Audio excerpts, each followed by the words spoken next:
আসসালামু আলাইকুম রহমতুল্লাহি ওয়া বারাকাতুহু। ওয়ালাইকুম আমি আসসালাম ওয়া রাহমাতুল্লাহ। হুগলি জি, জেলার আরামবাগ থেকে। বলেন।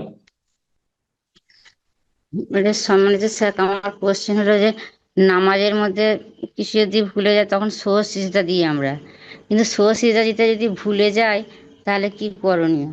কিছু নামাজটা কি পুনরায় আবার পড়তে হবে? তো ওই মুসল্লাতে আছেন, অল্প সময় হয়েছে না অন্য জায়গায় চলে গেছেন, কাজকর্মে লেগে গেছেন, দীর্ঘ সময় হয়ে গেছে? না, মুসল্লাতেই রয়েছে। তাহলে করে নেবেন। একটু লেট হলেও মুসল্লাতে বসে আছেন, দোয়া জিকির আজকার করছেন, কিন্তু সমস্যা ভুলে গেছেন, তাহলে করে নেবেন। কিন্তু ধরেন 10 মিনিট 15 মিনিট হয়ে গেছে, চলে গেছে অন্য কাজে, আবার লেগে গেছেন, গিয়ে বাড়ির বাইরে চলে গেছেন অথবা পাকশাকে লেগে গেছেন, তাহলে আর সহসিদ্ধা করতে হবে না। আল্লাহ মাফ করে, সহসিদ্ধা ছাড়াও নামাজ হয়ে যাবে এই ক্ষেত্রে। আল্লাহ আলাম। আসসালামু আলাইকুম রহমতুল্লাহি বারাকাতু। ওয়ালাইকুম আমি আসসালাম ওয়া রাহমাতুল্লাহি ওয়া বারাকাতুহু। আমি নিউ ইয়র্ক থেকে বলছি। জি, আমার প্রশ্ন বলেন। আমার প্রশ্নটা হচ্ছে, একজন মহিলা, তার স্বামী মারা গেছে এবং তিনি নিজেও মারা গেছেন, এবং উনার শ্বশুরের সম্পত্তি ভাগ বাটোয়ারা হয়েছে এবং উনার কোনো সন্তানাদিও নাই। তো ওই মহিলার ভাই বোন ওনারা দাবি করতেছে যে তারা নাকি ওই মানে ভাই বোন, বোনের মারফতে তারা নাকি এখান থেকে অংশ পাবে। তো এখানে আমি জানতে চাচ্ছি যে এটা শরীয়তের বিধানটা কি? মারা গেছেন আগে, ওনার স্বামী আগে মারা গেছেন না ওনার শ্বশুর আগে মারা গেছেন? শ্বশুর মারা যান নাই, শ্বশুরে তার সম্পত্তি ভাগ বাটোয়ারা মানে করছে, ভাগ শ্বশুর বাটোয়ারা মারা।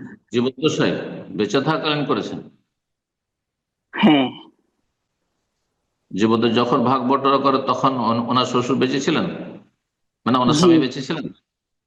না, স্বামী বেঁচে নেই, স্বামীও মারা যায় এবং না, তো মহিলাও মারা শ্বশুর যায়। সম্পদ, শ্বশুরের সম্পদে তো আর ওয়ারিশ হবে না। ওনার ছেলে মেয়ে আছে? ছেলে না, মেয়ে নেই? ওনার কোনো ছেলে মেয়ে নাই।